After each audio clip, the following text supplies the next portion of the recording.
Looking deep into the universe is like taking a trip down memory lane. The farther from Earth we look, the farther back in time we see. The farther back in time we see.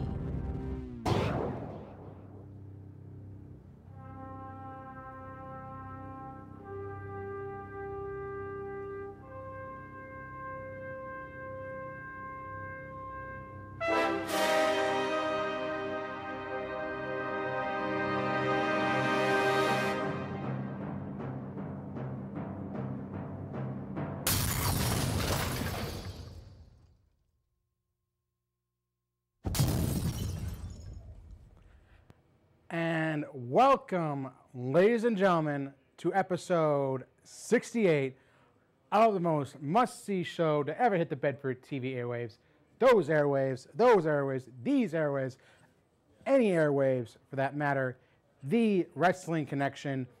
I'm your host, as always, your connection to the wrestling world, your encyclopedia of professional wrestling, Mr. Ken Hill. My co-host Zach and Mr. J. Julian cannot be with me this week. But again, even as one-third the brains behind a stronghold, even as one-third the stronghold, I promise to deliver on 3 times the fun. Now, you'll notice that I do not have my King of Pay-Per-View Championship. This past Sunday was the Money in the Bank pay-per-view, and I did not fare so well. The good news is, though, that for the first time, Mr. J. Julian Warren won the King of Pay-Per-View Championship. My hat's off to you, Mr. J. And we hope to see you next week so we can properly present to you with your rightfully deserved King of Pay-Per-View Championship.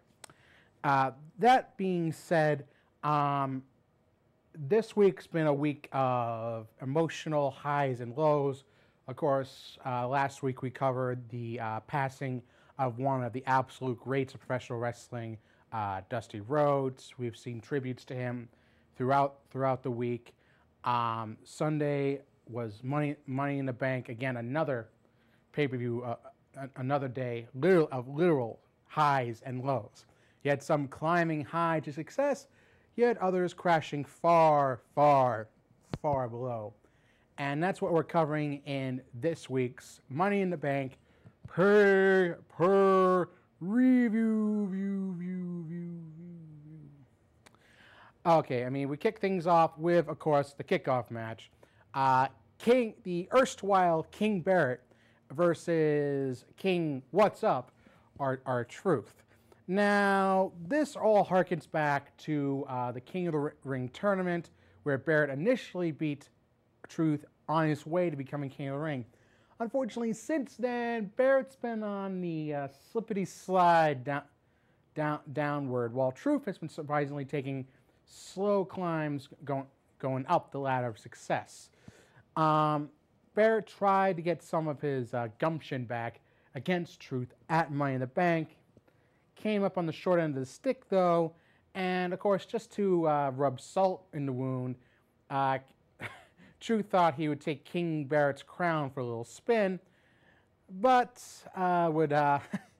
he would pass it right back to Barrett and scampered away.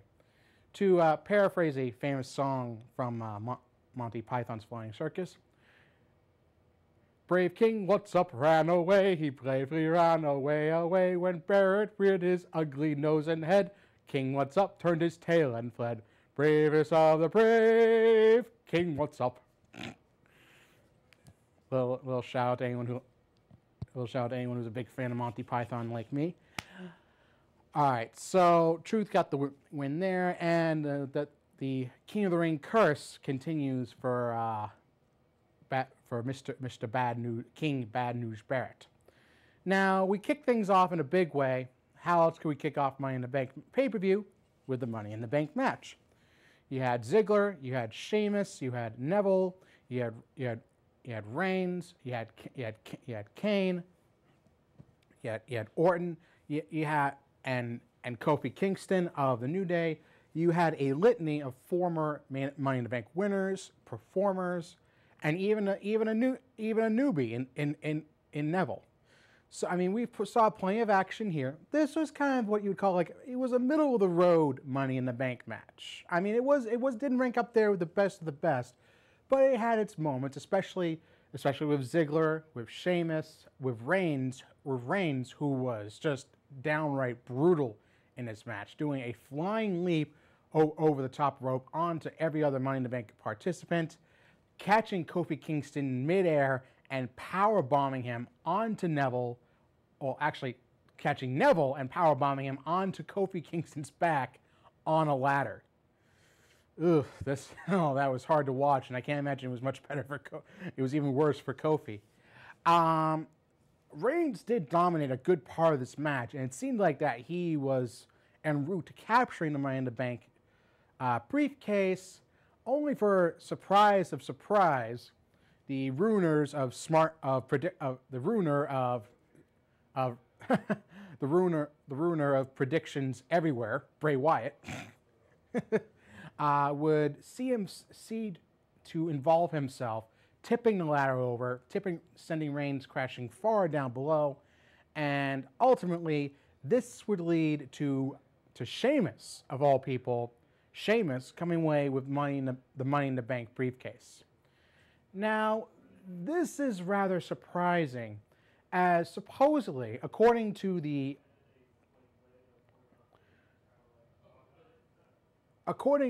wrestling newsletter, a wrestling news website, supposedly this harkens back. The reason Sheamus wins harkens back to 2014, when around the time of Daniel Bryan's initial injury, there had been plans for Sheamus to win Money in the Bank at the 2014 Money in the Bank. Of course, things changed up. Sheamus was put in the WWE World Title ladder match, which John Cena won, because they thought that it would be best to see Cena drop the title to Brock Lesnar later on at SummerSlam. Now, that being said, I don't really know what they really have planned for Sheamus here. I mean, we talked about in weeks before that perhaps maybe this is a way for Sheamus to sign on with the Authority, which this past week lended some credence to that notion, because we've seen Sheamus team up with Kane to get revenge on the likes of Ambrose and Orton. We've seen Sheamus and Kane team up, which begs the question: does Sheamus have deeper ties to the Authority than we thought? Is he already in with the Authority? That remains to be seen. Now, we move on to the first championship match of the evening, the Divas title, which pitted the challenger Paige against Nikki Bella. Now, Paige already had her first match against Nikki, which ended under controversial circumstances, what with Nikki and Brie using twin magic to get the drop on Paige. This time around, Paige was a little more savvy. Now, this was a surprisingly entertaining contest between the two. We've seen that Nikki has been slowly but surely upping her game in the ring. She's got a good power game going for her, and she can actually match luminaries like Paige in terms of mat wrestling. Now, near the end of the match, the two divas hit each other at the same time on the top turnbuckle. They go tumbling to the floor. Now, while the ref is attending to Paige, Brie and Nikki make the switch, so now it's Brie in the match. When Brie tries to roll Paige into the ring, she goes for an inside cradle, only for Paige to reverse the pinfall and pick up the win, and Paige would win the Divas Championship. Much to my surprise, because I initially did pick her, I didn't actually expect her to win. However, Brie was quick enough to point out to the ref that, hey, I'm Brie, I'm not Nikki. These are my tattoos. She showed the stuffing that she used to impersonate Nikki's assets. The ref apparently waved off the decision, which I don't really get. He waved off the decision. The match continued, and then Nikki would come in, lay out Paige with a forearm shot, one rack attack later, and Nikki Bella retained the Divas title over a very disappointed Paige. Now, this has been ongoing between Paige and the Bellas. Paige has been on a one-woman crusade of sorts to rid the WWE of the so-called Bella Empire. She feels like, okay, the Bellas are controlling the Divas division. No one's really getting the opportunities they deserve. She doesn't just want to go along with the grain. She wants to change things for the better. Now she would try changing things on Raw by trying to organize the Divas to be against the Bellas. However, Nikki Bella made it very clear that since she aligned herself with Stephanie McMahon at last year's SummerSlam, Nikki's got it in good. The Bellas have it in good with the Authority. So the Divas pretty much decided that even though they weren't big fans of the Bellas, they weren't exactly going to be siding with Paige if it meant going against both the Bellas and the Authority. So Paige has pretty much found herself going it alone. And this leads me to wonder if maybe perhaps we're going to see some NXT involvement somewhere down the line. We could see the likes of Charlotte and Bayley making their presence known and helping to revamp the Divas division for the first time in a long time. All right, now we move on to what was a most anticipated rematch. Kevin Owens, the NXT champion, versus John Cena, United States champion. Now, many say that in movies, in television, and even in wrestling, that the sequel is never quite as good as the first. I would ask those critics to watch this match and be proven wrong.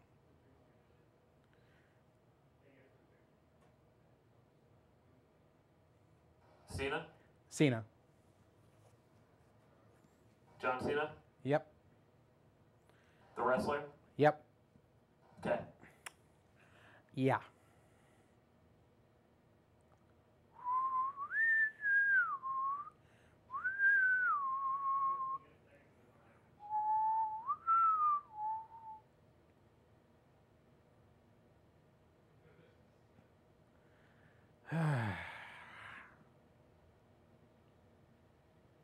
Just another day at Bedford TV. Okay, guys, come on. We got a time frame here. Can we get going, please? You're the one stalling. Go ahead. Okay, can we get rid of the elephants, please? Thanks. Sorry, I didn't even notice those. Yeah, sure. Yeah, sure. Oh, okay. Now, Owens and Cena, I mean, this rematch was, like I said, highly anticipated. People, I mean, weren't expecting as much as something as shocking and as intense as their first match at Payback, at Elimination Chamber. But this was a fantastic match. It was intense. It was brutal. It was emotional.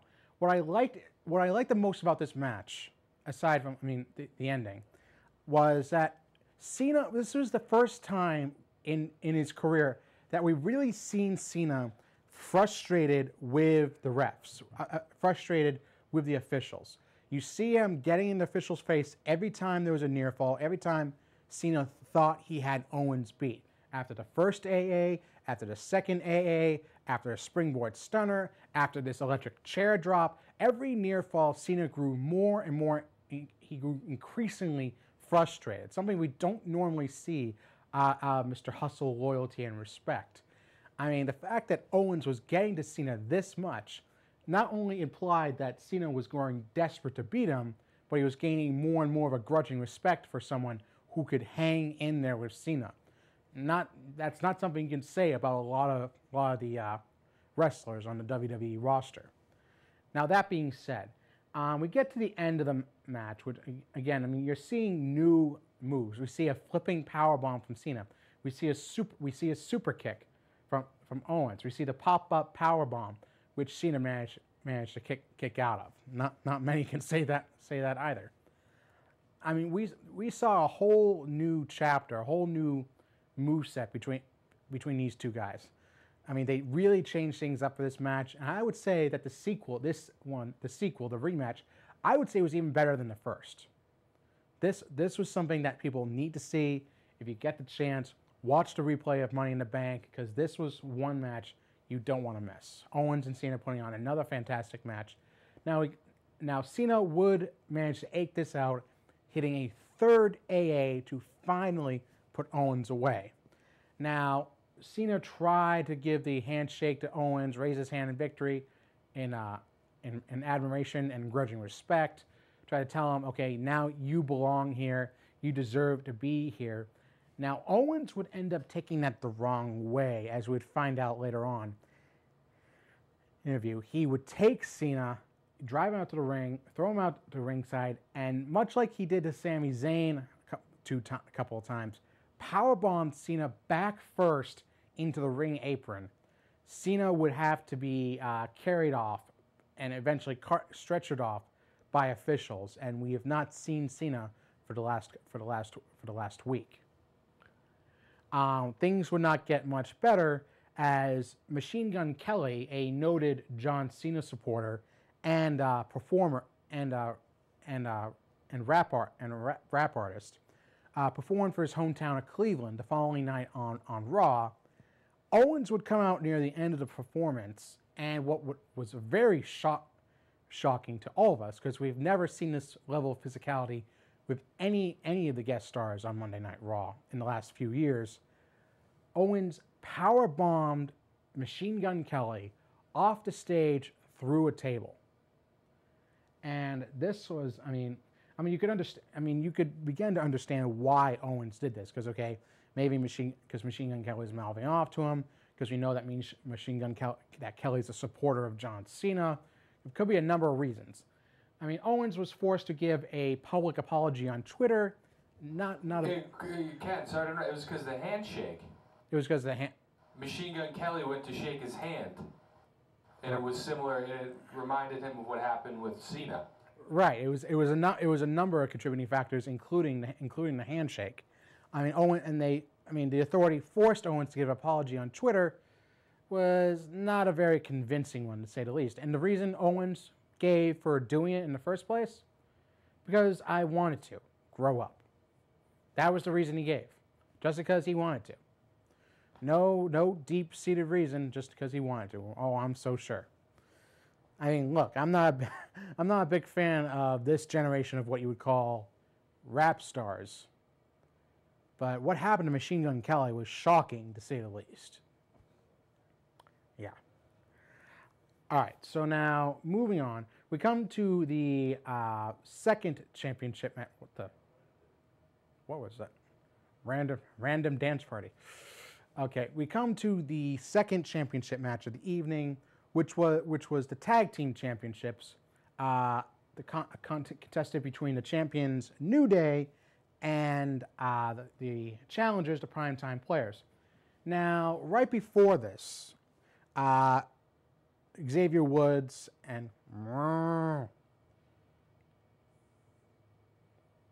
okay. Go ahead, Ken. Shake it. Yeah, no.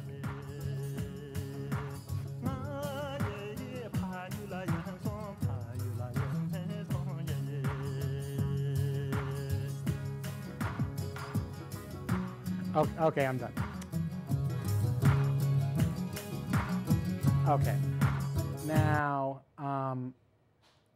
Now before the tag team title match started, Xavier Woods and Big E got on the Cleveland fans' backside, on their bad side, saying pretty much that, okay, if the way their negativity was that they were never going to win a championship, that they were never going to win a championship, they really got on the bad side of the Cleveland fans, and you also noticed that Kofi Kingston was not out at ringside. Of course, Kofi suffering severe internal injuries in the Money in the Bank match, was not out at ringside, and that ultimately proved to be the difference, as without their man advantage, the New Day fell apart against the Primetime Players. They would they would hang in there for the duration of the match, but once Titus got in there, all bets were off.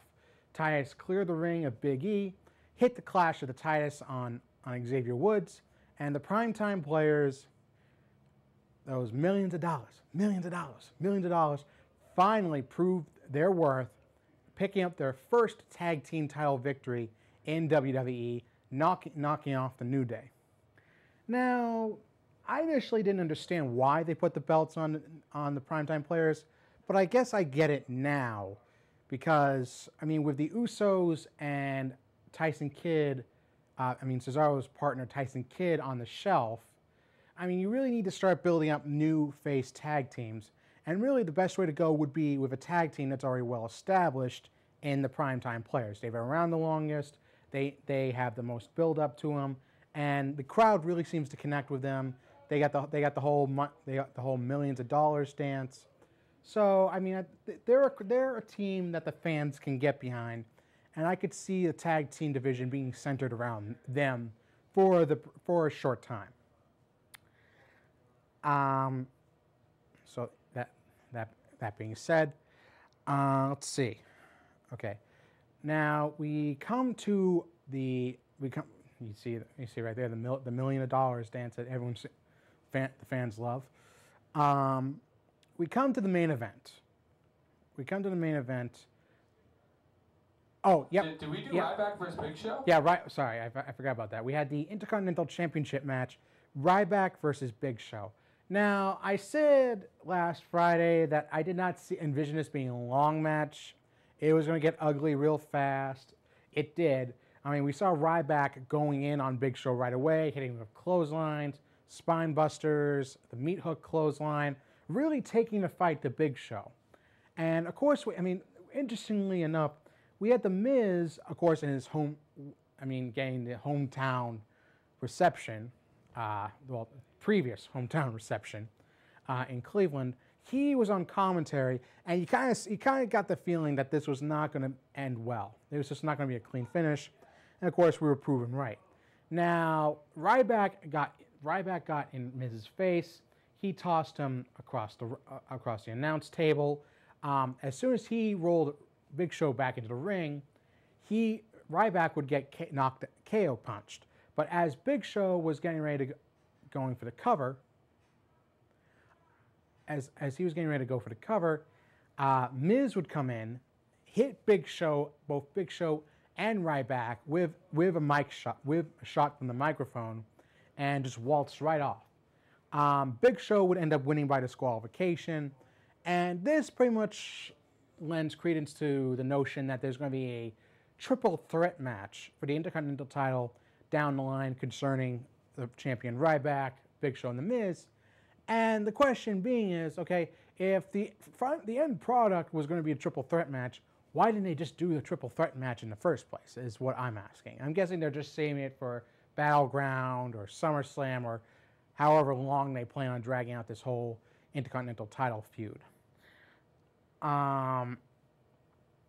So anyway, we finally come to the main event, the ladder match for the WWE World Heavyweight Championship. Seth Rollins defending against Dean Ambrose. Now, of course, we already know the long storied rivalry between Ambrose and Rollins. Nothing more need be said. But what was different about this match was this time Rollins didn't have any backup. He didn't have J&J Security, didn't have Kane, didn't have Stephanie, didn't have Triple H. I mean, Rollins was literally all on his own. He had no help for this. And that's what I really thought made this match great. Because now you could just have an unhindered match between Ambrose and Rollins, who have such great in-ring chemistry, who know each other so well in and out of the ring, that you knew that this was going to be a great match. And it proved to be that. I consider it a 4-star match.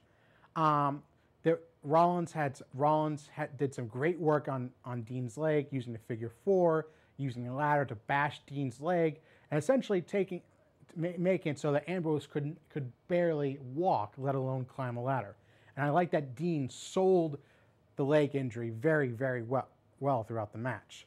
I also like the brutality in this. We show that when he's forced up against a wall, Rollins can dig deep and be just as sadistic and brutal as Ambrose. We see that here, with the ladder shots. We've seen Rollins powerbombing Dean into not just one corner of the ringside barrier, the other ringside corner of the ringside barrier, and even going so far as to powerbombing Dean onto a ladder and then burying him in ladders and steel chairs.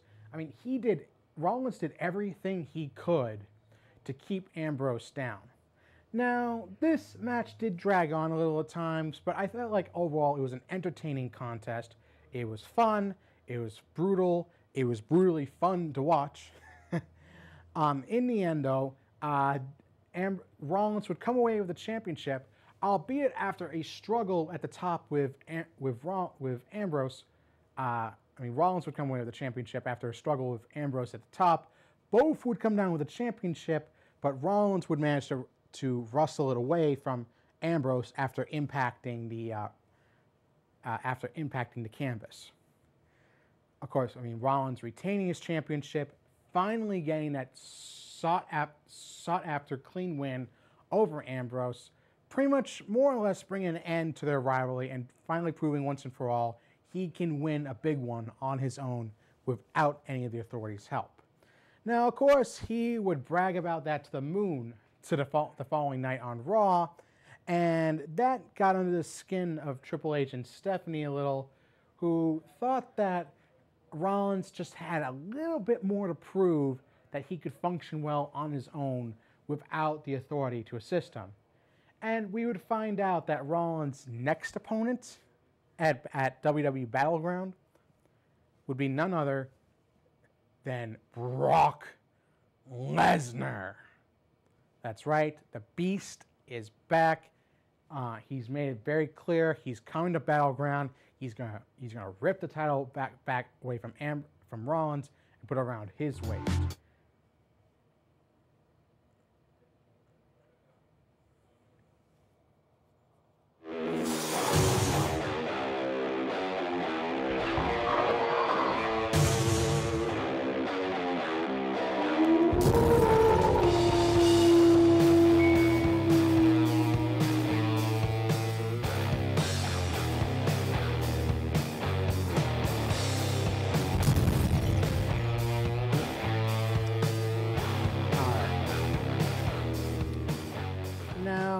This week in Ken's Den,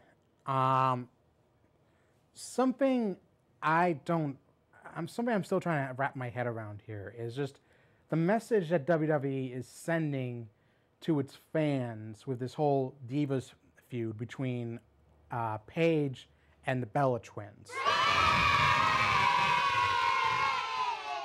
Now, Paige has said that she's not one to go with the grain. She said that she's not going to be one of those people that says, oh, if you can't beat them, join them. She says, if you feel like you have the ability to change something by yourself, you go ahead and you try to. You try to change the world, even if it's by yourself.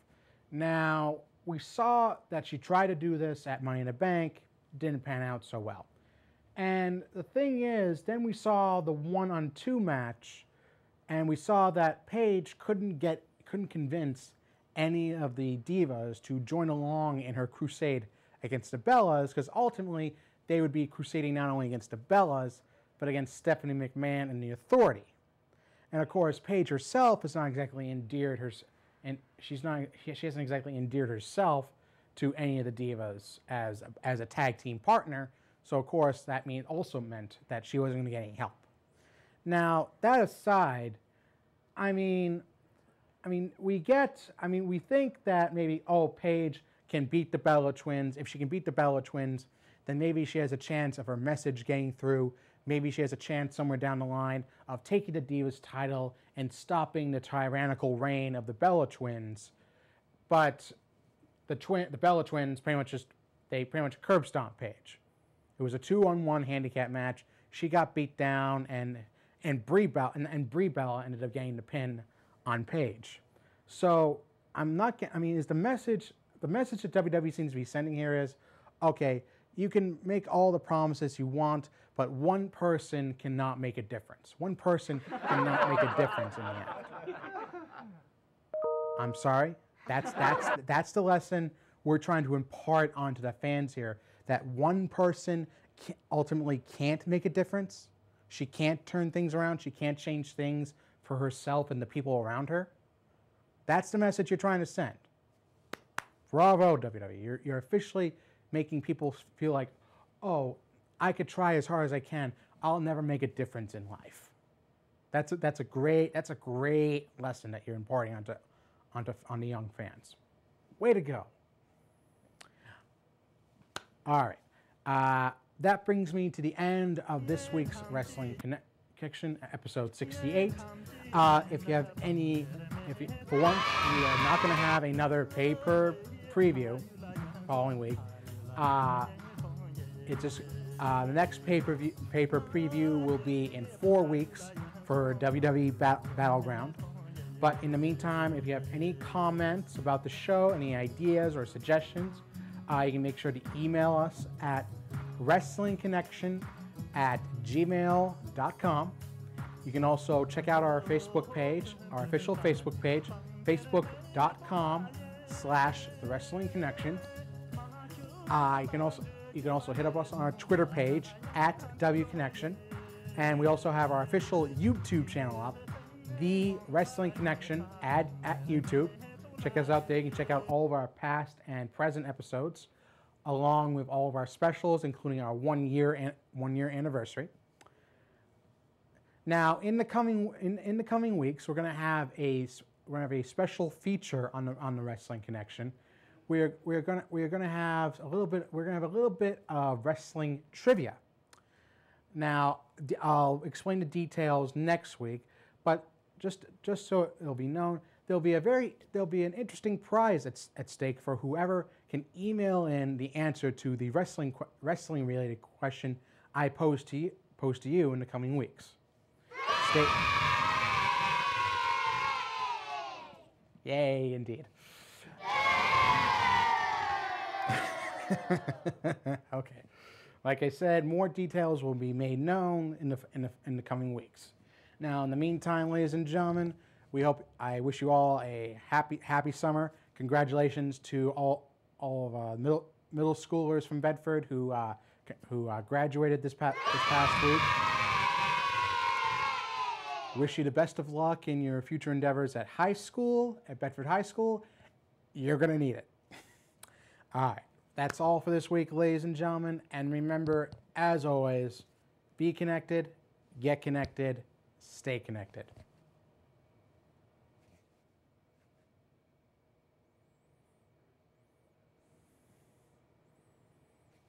For it.